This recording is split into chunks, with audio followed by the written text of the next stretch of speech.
बिस्मिल्लाहिर्रहमानिर्रहीम। अस्सलाम वालेकुम स्टूडेंट्स, कैसे हैं आप सब लोग। उम्मीद है आप लोग सब खैरियत से होंगे। और मैं जाबिर ख़ान और आज हमारी फिर से मुलाकात हो रही है थर्ड लेक्चर में, जो कि है 8th जनरल साइंस फिज़िक्स। और हमारा चैप्टर चल रहा था मेजरमेंट ऑफ फिज़िकल क्वांटिटीज़। तो आज हम इसको आगे कंटिन्यू करेंगे, हमारा थर्ड लेक्चर है।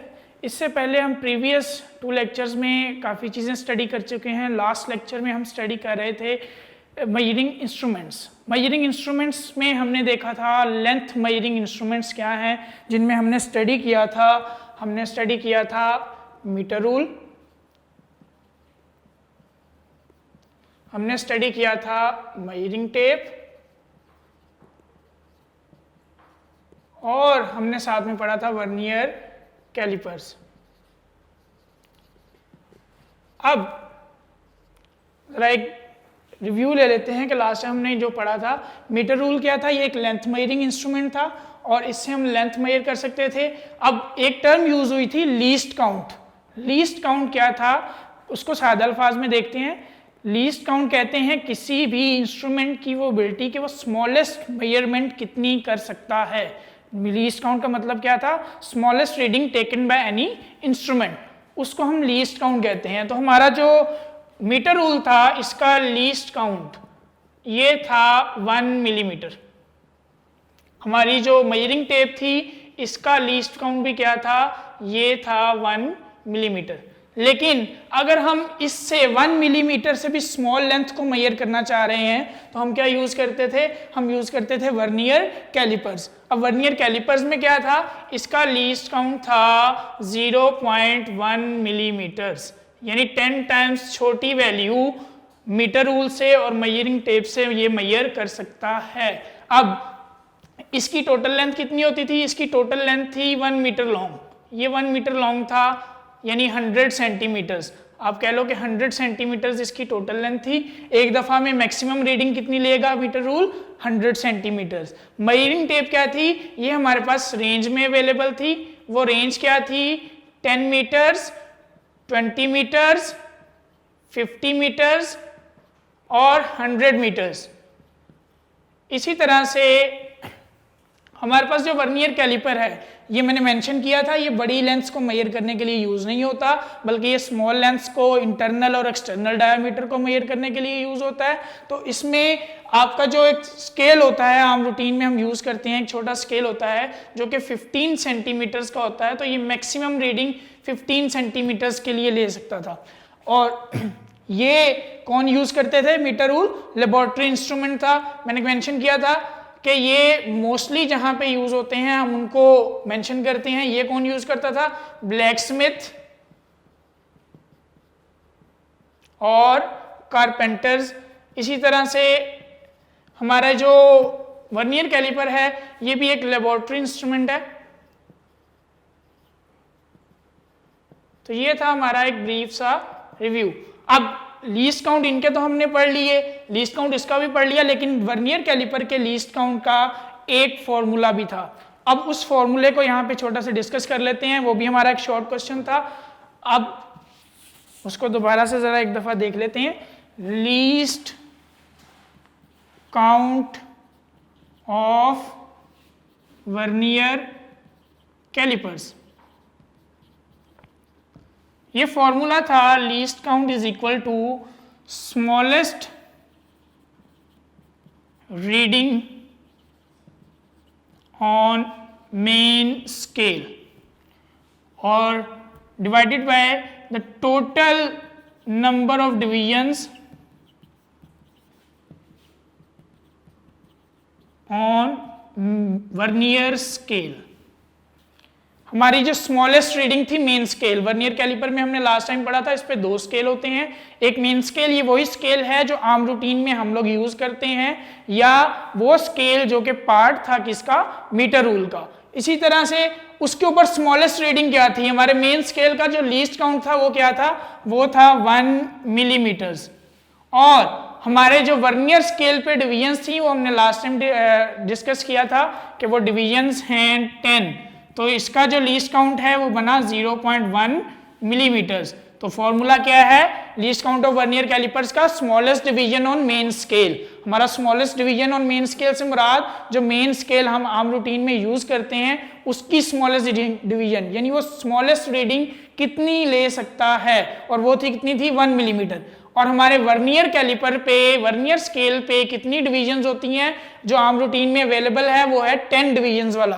तो हमारा लीस्ट काउंट क्या बना, 1 millimetre divided by 10 is equal to 0.1 millimetres. ये शॉर्ट क्वेश्चन भी है और वर्नियर कैलिपर इटसेल्फ एक लॉन्ग क्वेश्चन है। आ जाते हैं हमारे नेक्स्ट लेंथ मेजरिंग इंस्ट्रूमेंट पे, जो कि क्या है, जो कि है स्क्रू गेज, जो कि बहुत इंपॉर्टेंट है। स्क्रू गेज का क्या फायदा है हमें, स्क्रू गेज के ऊपर आ जाते हैं हम।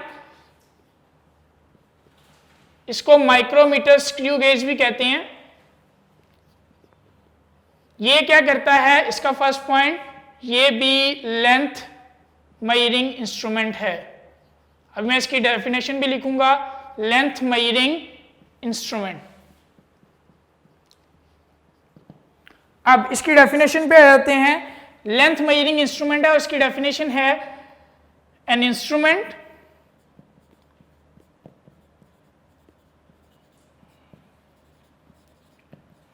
which is used to measure small lengths or thickness of a wire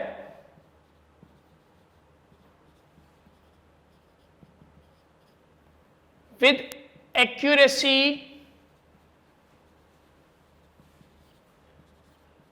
greater than vernier callipers. एक ऐसा इंस्ट्रूमेंट जो कि स्मॉल लेंथ्स को मेजर करेगा, किनको मेजर करेगा, स्मॉल लेंथ्स को, यानी ये भी एक स्मॉल लेंथ मेजरिंग इंस्ट्रूमेंट है। और थिकनेस ऑफ अ वायर, लेकिन इसकी मेन बात क्या है, इसकी खासियत क्या है, इसकी खासियत है with accuracy greater than vernier callipers. कहने का मतलब क्या है, ये एक ऐसा इंस्ट्रूमेंट है जो कि लेंथ्स को, जो स्मॉल लेंथ्स हैं उनको मेजर करेगा। लेकिन हमारे वर्नियर कैलिपर से अगर हम बात करें, अगर वर्नियर कैलिपर्स की बात करें तो लीस्ट काउंट था, least count of vernier callipers वो था 0.1 मिलीमीटर्स। अब इससे ज्यादा एक्यूरेट अगर हम जानना चाह रहे हैं, एक्यूरेसी देखना चाह रहे हैं, तो हमारा स्क्रू गेज आ जाता है और इसका जो लीस्ट काउंट होता है, least count of screw gauge वो होता है 0.01 मिलीमीटर्स। यानी ये हमारे वर्नियर कैलिपर से 10 टाइम्स मजीद छोटी रीडिंग ले सकता है एक दफा में। यानी इसकी जो एक्यूरेसी है वो क्या है, वो ज्यादा है वर्नियर कैलिपर से। अब आ जाते हैं हम इसकी कंस्ट्रक्शन पे। इसकी कंस्ट्रक्शन में क्या है, सबसे पहले डायग्राम ड्रॉ करते हैं हम लोग।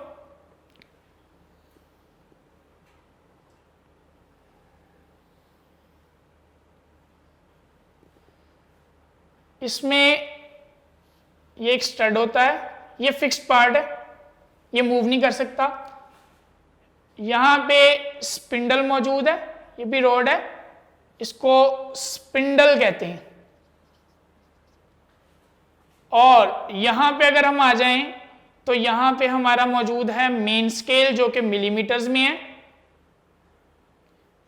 ये हमारा मेन स्केल होगा जो कि मिलीमीटर्स में होगा, 0, 1, 2, 3 एंड सो ऑन 5 मिलीमीटर्स तक हम इसको डिस्कस कर लेते हैं।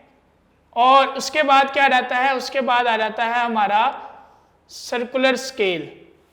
सर्कुलर स्केल जो कि हमारा स्क्रू गेज का मेन पार्ट है, जिसके जरिए हम क्या करेंगे, हम ज्यादा स्मॉल रीडिंग ले सकेंगे। अब इसके ऊपर कितनी डिविजन्स होती हैं हमारे, इसका ये मेन स्केल और ये हमारा सर्कुलर स्केल है। इस सर्कुलर स्केल के ऊपर, इस सर्कुलर स्केल के ऊपर हमारे पास 100 डिविजन्स होती हैं। कितनी डिविजन्स होती हैं, 100 डिविजन्स होती हैं। ये 0 वाली डिवीजन 100 डिवीजन भी है हमारे पास। स्क्रू गेज के अंदर अगर हम बात करें स्क्रू गेज की, तो स्क्रू गेज में क्या है, एक स्टड है, ये फिक्स पार्ट होगा, ये स्पिंडल है, ये मूव कर सकती है इस सर्कुलर स्केल के साथ। ये सर्कुलर स्केल जब हम इसे रोटेट करवाते हैं, जैसे आम रूटीन में बेटा हम लोग देखते हैं कि हमने नट को खोलना हो तो उसके अपर पोर्शन को हमें घुमाना पड़ता है, तो उसकी जो रॉड होती है नीचे से वो क्या करती है, वो बाहर की तरफ आती है या अंदर की तरफ जाती है। अगर हम बात करें, अगर हमने नट को टाइट करना है तो हमें क्या करना पड़ेगा, क्लॉकवाइज डायरेक्शन में सर्कल की फॉर्म में उसे घुमाना पड़ेगा और नट की जो रॉड है वो क्या करेगी, वो नीचे चली जाती है। इसी तरह से अगर उसको हमने नट को खोलना है और उसको बाहर निकालना है तो हम उसे किस डायरेक्शन में घुमाते हैं, एंटी क्लॉकवाइज डायरेक्शन में। इसी तरह से ये जो स्पिंडल है ये मूवेबल है और ये किसके साथ अटैच है, ये हमारे सर्कुलर स्केल के साथ अटैच है। अगर हम इस सर्कुलर स्केल को घुमाते हैं जैसे नट को घुमा रहे होते हैं, तो उसी तरह से साथ में ये स्पिंडल भी क्या करती है, मूव करती है आगे या पीछे की तरफ। ये इस पोर्शन में हम क्या करते हैं, हम उस ऑब्जेक्ट को रखते हैं जिसकी हम लेंथ या थिकनेस को मेजर करना चाह रहे होते हैं। अब ये पार्ट तो फिक्स है, इसको मूवेबल इसलिए बनाया जाता है ताकि अगर हम डिफरेंट साइज के ऑब्जेक्ट्स हैं उनको अगर हम वहां पे फिक्स करना चाह रहे हैं तो एक पार्ट मूव करेगा, उसकी जो भी लेंथ होगी या थिकनेस होगी उस हिसाब से वो यहाँ पे एडजस्ट करेंगे और फिर हम क्या करेंगे, यहाँ से रीडिंग ले सकेंगे। तो दोबारा कंस्ट्रक्शन पे आते हैं, stud, spindle, main scale. Main scale के ऊपर जो स्केल है ये किसमें मार्क किया हुआ है, मिलीमीटर्स में। ठीक हो गया। इसकी एक डिवीजन क्या है, स्मॉलेस्ट डिवीजन इसकी है 1 मिलीमीटर। और उसके साथ क्या है, ये सर्कुलर स्केल है। सर्कुलर स्केल के ऊपर कितनी डिवीजन है बेटा, सर्कुलर स्केल के ऊपर मौजूद हैं 100 डिवीजन्स। अब इसके जरिए हम क्या करते हैं, हम स्मॉल लेंस को विद ग्रेटर एक्यूरेसी मेजर करते हैं। अब इसमें एक तो बात वही जो हम प्रीवियस लेक्चर में भी डिस्कस कर चुके हैं कि लीस्ट काउंट क्या होता है। लीस्ट काउंट किसी इंस्ट्रूमेंट की वो ability, the ability of an instrument to take smallest reading. Smallest reading कितनी वो ले सकता है, उस एबिलिटी का नाम क्या है, लीस्ट काउंट। तो हमने बात की थी मीटर रूल की। मीटर रूल की जो स्मॉलेस्ट रीडिंग थी वो थी 1 मिलीमीटर। इसी तरह से मेजरिंग टेप की जो स्मॉलेस्ट रीडिंग थी वो थी 1 मिलीमीटर। लेकिन हमारे वर्नियर कैलिपर की जब अगर हम बात करें तो उसमें स्मॉलेस्ट रीडिंग थी 0.1 मिलीमीटर्स। अब ये इंस्ट्रूमेंट क्या करता है, ये उससे भी स्मॉल रीडिंग मेजर करता है। इसके लीस्ट काउंट के फॉर्मूले के ऊपर जाने से पहले हमें एक टर्म और पता होनी चाहिए, वो है pitch of screw gauge. Pitch of screw gauge, ये शॉर्ट क्वेश्चन भी है, ये हमारा शॉर्ट क्वेश्चन नंबर 8 है, उसको ज़हन में रखिएगा। अब इसकी मैं डेफिनेशन लिख रहा हूं, उसके बाद मैं इसको एक्सप्लेन करता हूं। During one rotation of circular scale over linear scale, it covers distance of 1 millimeter. This is known as pitch of screw gauge. During one rotation of circular scale over linear scale, it covers one distance of 1 millimeter. This is known as pitch of screw gauge. अब ध्यान से देखना बेटा, सबसे पहले क्या चीज है, इसमें वन रोटेशन है सर्कुलर स्केल की, यानी हमारा ये जो सर्कुलर स्केल है मैं इसको वन कंप्लीट रोटेशन दूं, यानी जहां से मैंने रोटेट करना स्टार्ट किया एंड भी वहां पे करूं, ये क्या होगी, वन रोटेशन होगी। और मैंने थोड़ी देर पहले क्या कहा था, इस सर्कुलर स्केल के साथ ये स्पिंडल भी क्या कर सकती है, मूव करेगी। जब सर्कुलर स्केल रोटेट करेगा तो ये स्पिंडल भी क्या करेगी, आगे की तरफ या पीछे की तरफ मूव करेगी। तो एक रोटेशन, हमारे सर्कुलर स्केल की एक रोटेशन के ऊपर ये जो स्पिंडल जो डिस्टेंस मूव करती है, आगे की तरफ या फिर पीछे की तरफ, वो डिस्टेंस कितना होता है, वो डिस्टेंस होता है 1 मिलीमीटर। स्पिंडल का ये 1 मिलीमीटर डिस्टेंस कब, जब सर्कुलर स्केल की एक कंप्लीट रोटेशन हो, उस डिस्टेंस को क्या कहते हैं हम लोग, pitch of screw gauge. Pitch of screw gauge I hope कि आपको समझ आ गई होगी। During one rotation of circular scale over linear scale, हमारे सर्कुलर स्केल की जब लीनियर स्केल पे एक रोटेशन होती है, वन रोटेशन का मतलब समझते हैं, ध्यान से देखिएगा। वन रोटेशन क्या है कि यहां से मैंने अगर स्केल को घुमाना स्टार्ट किया सर्कुलर स्केल को, तो दोबारा मैं इसी पोजीशन में उस डिवीजन को लेके आऊं, यानी ये हमारी अगर जीरो वाली डिवीजन है, मैंने उसको रोटेट करना स्टार्ट किया है तो ये दोबारा इसी पोजीशन में आएगी, तो ये क्या है, वन रोटेशन है। अब इस वन रोटेशन के दौरान हमारी स्पिंडल क्या करेगी, कुछ डिस्टेंस मूव करेगी आगे की तरफ या पीछे की तरफ। अगर ये आगे की तरफ मूव कर रही है या पीछे की तरफ, तो जो डिस्टेंस ये कवर करती है वो डिस्टेंस कितना है, 1 मिलीमीटर। इस डिस्टेंस का नाम क्या है, पिच ऑफ स्क्रू गेज। तो बेटा ये पिच ऑफ स्क्रू गेज हो गई। इसकी इंपॉर्टेंस क्यों है, इसकी इंपॉर्टेंस इसलिए है कि अभी हम इसके लीस्ट काउंट का फॉर्मूला यहां पे लिख के उसको समझने की कोशिश करेंगे। तो बेटा लीस्ट काउंट, आज हम किस चीज का लीस्ट काउंट पढ़ रहे हैं, आज हम लीस्ट काउंट पढ़ रहे हैं, least count of screw gauge. इसका फॉर्मूला है बेटा पिच ऑफ स्क्रू गेज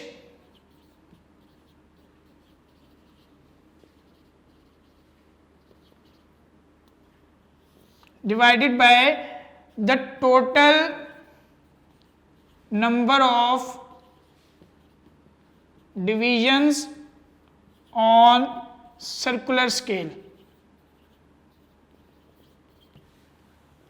हमारा फॉर्मूला क्या है, the least count of screw gauge is equal to pitch of screw gauge divided by the total number of divisions on circular scale. अभी थोड़ी देर पहले pitch of screw gauge को हमने discuss किया, वो कितनी होती है बेटा, 1 मिलीमीटर। यानी एक सर्कुलर स्केल की एक रोटेशन के ऊपर हमारी स्पिंडल जो डिस्टेंस मूव करती है वो डिस्टेंस कितना है, वो है 1 मिलीमीटर। तो इसको हम कहते हैं पिच ऑफ स्क्रू गेज। और टोटल नंबर ऑफ डिविजन्स कितनी है, मैंने पहले यहां पे मेंशन किया हुआ है कि हमारे सर्कुलर स्केल पे 100 डिविजन्स मौजूद हैं। तो अगर हम इसको ड्रॉ करें, लिखें तो क्या होगा, 1 मिलीमीटर डिवाइडेड बाय 100 डिविजन्स। तो बेटा इसका लीस्ट काउंट क्या बना फिर, 0.01 millimetre. Least count of screw gauge वो कितना है, 0.01 मिलीमीटर। इट मीन्स कि अगर हम ज्यादा एक्यूरेसी से लेंथ मेजर करना चाह रहे हैं तो हम वर्नियर कैलिपर यूज नहीं करेंगे, बल्कि क्या यूज करेंगे, स्क्रू गेज। क्योंकि हमारा जो स्क्रू गेज है ये वर्नियर कैलिपर से 10 टाइम्स छोटी वैल्यू मेजर कर सकता है, तो इसलिए ये हमारा ज्यादा एक्यूरेट डिवाइस है। अगर हम बात करें तो हमारा जो स्क्रू गेज है ये इटसेल्फ क्या है, ये एक लॉन्ग क्वेश्चन है। इसकी डेफिनेशन क्या थी, दोबारा डेफिनेशन पे आते हैं। An instrument which is used to measure small lengths और thickness of a wire with accuracy greater than vernier callipers. तो वो उसका लीस्ट काउंट यहाँ पे हमें बता रहा है कि इसका जो लीस्ट काउंट है वो वर्नियर कैलिपर से भी क्या है, स्मॉल है। इट मीन्स कि ये वर्नियर कैलिपर से ज्यादा एक्यूरेट रीडिंग ले सकता है।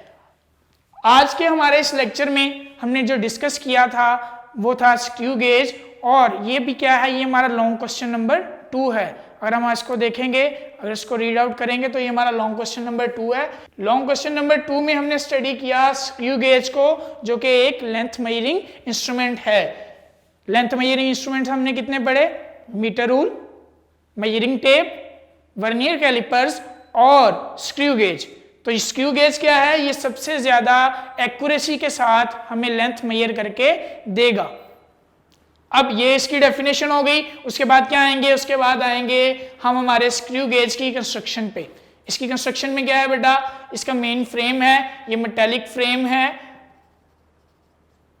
फिर इसके एक साइड पे ये स्टड है, एक स्पिंडल है। स्टड क्या है, ये फिक्स है, स्पिंडल क्या कर सकती है, मूव कर सकती है। इसके साथ क्या लगा हुआ है, मेन स्केल है। मेन स्केल के ऊपर जो डिवीजन्स हैं वो किसमें है, मिलीमीटर पे हैं। यानी इसकी ये जो डिवीजन है, एक डिवीजन ये कितनी है, 1 मिलीमीटर की। और इसके साथ क्या है, सर्कुलर स्केल है। ये जो सर्कुलर स्केल है ये कितने डिविजन्स के ऊपर मुश्तमिल है, 100 डिविजन्स के ऊपर मुश्तमिल है। तो ये क्या थी, ये इसकी कंस्ट्रक्शन थी। फिर आ जाते हैं हम पिच ऑफ स्क्रू गेज। ये हमारा शॉर्ट क्वेश्चन नंबर 8 है जो कि बहुत इंपॉर्टेंट है। इसकी डेफिनेशन क्या थी, during one rotation of circular scale over linear scale it covers distance of 1 millimetre and this is known as pitch of screw gauge. अगर मैं हमारे सर्कुलर स्केल को एक रोटेशन देता हूं तो उसकी एक रोटेशन से जो स्पिंडल डिस्टेंस मूव करती है वो कितना डिस्टेंस मूव करती है, 1 मिलीमीटर। इस डिस्टेंस को क्या कहते हैं हम लोग, पिच ऑफ स्क्रू गेज। अब इसके लीस्ट काउंट का फॉर्मूला था, इसके लीस्ट काउंट का फॉर्मूला क्या था, pitch of screw gauge over total number of divisions on circular scale. तो पिच ऑफ स्क्रू गेज कितनी है बेटा, 1 मिलीमीटर, डिविजन्स कितनी है उसके ऊपर 100, तो 1 मिलीमीटर डिवाइडेड बाय 100, 0.01 मिलीमीटर जो कि लीस्ट काउंट है स्क्रू गेज का। ये भी क्या था, लेंथ मेजरिंग इंस्ट्रूमेंट। और ये भी क्या है, हमारा सेकंड लॉन्ग क्वेश्चन है जो कि नोट्स के ऊपर इजीली अवेलेबल है। जब भी बेटा आप लेक्चर लें, वीडियो देखें, कोशिश किया करें कि बुक को साथ रखें ताकि जो भी चीज़ यहाँ पे एक्सप्लेन की जा रही हो उस टॉपिक को आप रीड आउट साथ में करते जाएं ताकि आपको आइडिया हो कि कौन सी चीज़ कहाँ पे मेंशन है। आज के इस लेक्चर में हमने एक और लॉन्ग क्वेश्चन कवर किया, एक शॉर्ट क्वेश्चन भी कवर किया। इसके साथ ही बेटा उम्मीद करता हूँ कि आपको लेक्चर समझ आएगी। Hopefully we will meet again soon in 4th lecture and I hope so कि आपको स्क्रू गेज जो है वो समझ आ गया होगा। लेक्चर के एंड पे बेटा सबसे इम्पोर्टेंट चीज़ वो ये कि हम सब जानते हैं हम किस सिचुएशन से गुजर रहे हैं। हमारे मुल्क में एक वायरस फैला हुआ है, इसलिए बेटा स्टे होम, स्टे सेफ, घर पे रहें, अपना भी ख्याल रखें, दूसरों का भी ख्याल रखें। और एक और चीज़ बेटा, हमने अपनी हैबिट्स को अच्छा करना है। एक जो छोटे बच्चों में मैंने ये चीज़ देखी है कि वो जब शरारत करते हैं ना तो वो झूठ बोल देते हैं बचने के लिए। बेटा झूठ बोलना अच्छी बात नहीं है, हमने झूठ से परहेज करना है। सच बोलने से क्या होता है, एक तो हम लोग किसी परेशानी में नहीं पड़ते और दूसरी बात ये होती है बेटा कि हमें एक अच्छी हैबिट डेवलप होती है और ये हमारे प्यारे नबी की सुन्नत भी है। इसलिए बेटा सच बोला करें, झूठ से परहेज किया करें और बड़ों का कहा माना करें। और सबसे इम्पोर्टेंट बात बेटा, बाहर नहीं जाना। अगर बाहर जाना ज़रूरी है तो बेटा प्रिकॉशंस के साथ मास्क पहने, ग्लव्स पहने और जब भी बाहर से घर आएँ तो बेटा हाथ धोएं ताकि हम खुद भी महफूज रह सकें और दूसरों को भी महफूज रख सकें। अल्लाह हाफ़िज़।